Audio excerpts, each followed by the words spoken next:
समस्त को विजया दशमी अनेक अनेक शुभेच्छा और शुभकामना किंतु सबुठार गुरुत्वपूर्ण विषय होची एई पवित्र दिन रे एई विजया दशमी रे सकाळू प्रबल वर्षा कटक लगी रही एवं कटक रे जो प्रत्येक मंडप रे जो विजया दशमी पालन करा जाए कोउटना कोटी बाधा सृष्टि होईची बा रीतिनीति रे बाधा प्राप्त होईची ते वर्तमान समय रे आमे रही चाउलियागंज मंडप निकट रे जेउटी प्रति वर्ष दही पखाड़ जो बड़ आसर रे एठारे पालन करा जाए बा हजार हजार लोक मानक पई दही पखाड़ बंटन करा जाए सिटी बर्ध आमे पहुंचीचु सीधा सड़क देखि पारे दृश्य वर्तमान समय रे दही पखाड़ तैयारी चली समस्ते एठारे लागी पड़िछंती पाखापाखी 50 जन पाखापाखी रहिछंती जो माने कि दही पखाड़ एवं विभिन्न आइटम सब तैयारी करिवारे व्यस्त अछंती समस्ते कारण जेहेतु विजया दशमी आज दही पखाड़ प्रथा रही से समस्ते दही पखाड़ तैयारी करिवारे व्यस्त रहिछंती देखि पारुथिबे खणता केमिति जो रही टॉप जे खणता को हमरे एपॉर्ट सेपॉर्ट करूछंती हमर जे रहिछंती जे नना रहिछंती जे संपूर्ण रूपे रोसई कार्य को नैछंती आलोचना करिबा हम सहित रहिछंती तो पूजा संपादक रहिछंती हम प्रथमे ताको सहित आलोचना करिबा तबे प्रथमे आपन को विजय दशमी रो अनेक अनेक शुभेच्छा शुभकामना प्रथमे आपन टिके जानिया चाहिबी तबे आज होची विजय दशमी केमिति रहिछि पाग देखुचंती आ विशेष करी पाग सांग को दही पखाड़ एते बड़ आडंबर केमिति देखुचंती प्रथम विजया दशमी रे दुखर माँ को आम विदाय दवा को बसु एथरे बहुत दुख लगुच समस्त को ओडिशावासी के तथा कटक सहर समस्त को श्रद्धालु मान को अभिनंदन जनाऊँ विजया दशमी अभिनंदन शुभेच्छा जनाऊँ आमर प्रति वर्ष ये 10,000 लोकंर दही पखाड़ करा किंतु चलित वर्ष पागर प्रतिकूल पाग जो आमर वर्तमान सुधा भी रोसई चलती 10,000 लोकंर रोसई चलती आपण मैंने जो टीवी में धरित्री टीवी माध्यम आपण मैंने देखी पार्थिबे ये आमर दही पखाड़ वर्तमान कार्यक्रम चली तरकारी भी कार्यक्रम चली लोकंर जो दही पखाड़ 10,000 लोकंर करा किंतु माँ को पाखे प्रार्थना करुँ आपण माँ तो आमको आमठू विदाय नौ किंतु लोक मानकर जो कार्यक्रम आपण टिके वर्तमान पागर परिवर्तन आसे निश्चित भाव में समस्ते आने श्रद्धालु मैंने आसिकिनी प्रसाद सेवन करें। अच्छा जो वर्षा देखुंती प्रबल वर्षा गत काली राति चली एजावत चली जो पाणीपाग विभाग आकलन कि रीतिबद्ध भाव चलो वर्षा 2-3 दिन धरी केमी देखुंत बर्तमान वर्षा भी काली रही बहुत दुख लगुच आज्ञा जो आम समस्त भाविलु अश्ववाहन ठाकुर विदाय ने माने निश्चित भाव में प्रतिकूल माने पाग रही पाग परिवर्तन हम निश्चित भल हम पाग बोली किंतु आज पाग को लेकिन आम समस्ती कटक सहर समस्ते वर्तमान बहुत दुखरे अच्छा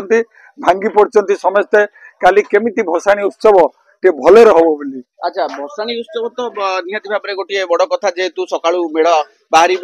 देवीगड़ा निकट पहुंचला तो सेटा तो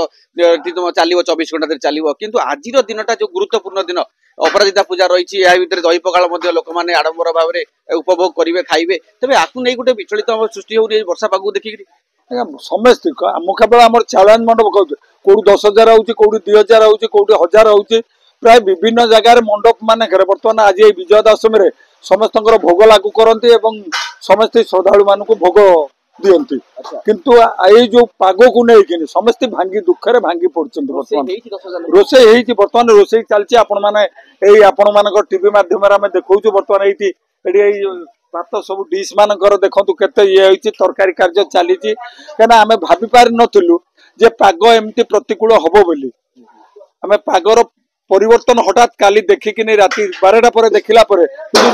आम कार्यक्रम आरंभ हो जाइए तेणु आपको परिवर्तन कर पार्सल व्यवस्था है परवर्ती आमर पार्सल फार्सल किसी नहीं सब श्रद्धालु मैंने आसवे ये प्रसाद पाइबे जीवे। अच्छा ठीक अच्छी संवाददाता तथ्य रखुले तेज आलोचना करवा आम सहित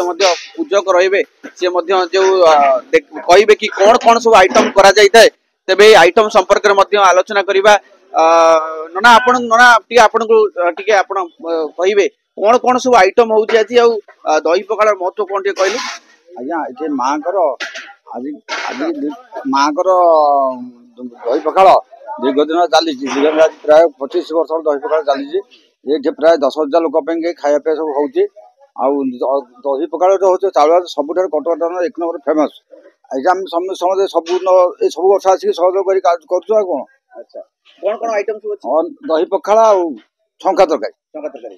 ଆଚ୍ଛା ଆପଣ କେତେ ତିଆରି କରୁଛନ୍ତି? ଆପଣଙ୍କୁ କେତେ ପ୍ରକ୍ରିୟା ଲାଗିଥାଏ? କାଲି ପୁରା 5ଟା ବେଳୁ ଅନ୍ନ ରନ୍ଧା ହେଇକି ପାଣି ପୁରେଇ ପଖାଳ ହେଲା। ତାପରେ ପରିବା ପତ୍ର କଟାକଟି ହେଇକି ତରକାରୀ ରାତି 3ଟାରୁ ତରକାରୀ ଆରମ୍ଭ ହେଲା। ତାପରେ ସକାଳେ ସାମଗ୍ରୀ ତିଆରି ହଉଛି ଆଉ। ଆଚ୍ଛା କଣ କଣ ସବୁ ଆଇଟମ ପଡିছে ପନିପରିବା ସବୁ ଛଙ୍କାରେ? ଛଙ୍କାରେ ପଡିଲା ଆଳୁ, ବାଇଗଣ, କଖାରୁ, ଝୁଡୁଙ୍ଗ, ବିନ୍, ଗାଜର, ଭଣ୍ଡା, ଦେଶୀ ଆଳୁ, କଞ୍ଚା କଦଳୀ, ମୂଳା, ବଡି, ନାଡି ବଡି, ଆଉ ଦେଶୀ ବୁଟ, କାବୁଲି ବୁଟ ଇତ୍ୟାଦି ପଡିକି ସବୁ ବଡି ନଡିଆ ସବୁ ପଡିକି ହେଇଛି ଛଙ୍କା ତରକାରୀ ଆଉ। କେତେବେଳେ ରୋଷେଇ ଆରମ୍ଭ ହେଲାଣି? ରୋଷେଇ କାଲି ସନ୍ଧ୍ୟା 5ଟାରୁ। ଆଚ୍ଛା ସରିଲାଣି ବର୍ତ୍ତମାନ ସରିଛି, ଆଉ ଅଳ୍ପ ସମୟ ଆଉ ଘଣ୍ଟା ଭିତରେ ସରିଯିବ ସବୁ। ଆଚ୍ଛା ବହୁତ ବହୁତ ଧନ୍ୟବାଦ। ଯେମିତି କି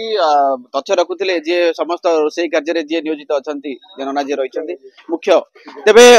ଛଙ୍କା ତରକାରୀ ତ ପ୍ରସ୍ତୁତ ହେଉଛି, ଦହି ପଖାଳ ମଧ୍ୟ ପ୍ରସ୍ତୁତ ହେଉଛି, କିନ୍ତୁ ପାଗ ଅନୁକୂଳ ନାହିଁ, ସେଇଟା ଗୋଟେ ଗୁରୁତ୍ୱପୂର୍ଣ୍ଣ ଦିଗ। କିନ୍ତୁ ବିଶ୍ୱାସ ରହିଛି ଯେଉଁ 10,000 ଲୋକଙ୍କ ପାଇଁ ଏଟା ଦହି ପଖାଳ କରାଯାଏ ଚାଉଳିଆଗଞ୍ଜ ମଣ୍ଡପରେ, ତେବେ ସେଠି ସେମାନେ ଆସିବେ ନିଶ୍ଚୟ ଏବଂ ଦହି ପଖାଳ ଖାଇକିରି ପୁଣି ମାଙ୍କୁ ବିଦାୟ ଦେବା ପାଇଁ ସେମାନଙ୍କ ମଧ୍ୟରେ ସେଇ ଆବେଗକୁ ଏଠାରେ ଦେଖିବାକୁ ମିଳିବ ବୋଲି ଯାହା ଅନୁମାନ କରୁଛନ୍ତି ବା ଯାହା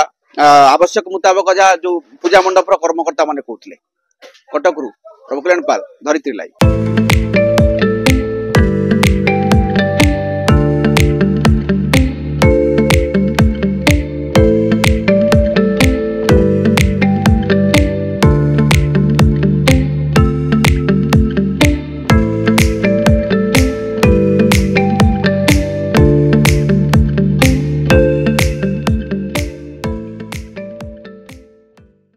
এই ভিডিওটি आपको केमिति लागिला कमेंट करि जणांतु। धरित्री लाइव रो यूट्यूब एवं फेसबुक चैनल को सब्सक्राइब करंतु। अधिक खबर पई लॉगिन करंतु www.dharitri.com।